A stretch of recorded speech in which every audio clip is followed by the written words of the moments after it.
தனி ஒரு மனிதனுக்கு உணவில்லை எனில் இந்த ஜகத்தினை அழித்திடுவோம். காயப்பட்ட சிங்கத்தோட மூச்சு கர்ஜனை விட பயங்கரமாயிருக்கும்.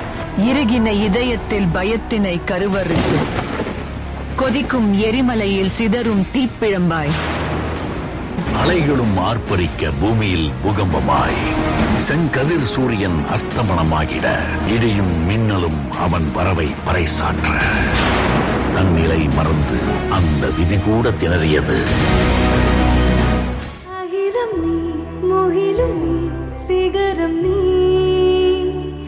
அழுதிடும் அகதிகள் சிரிப்பு நீ.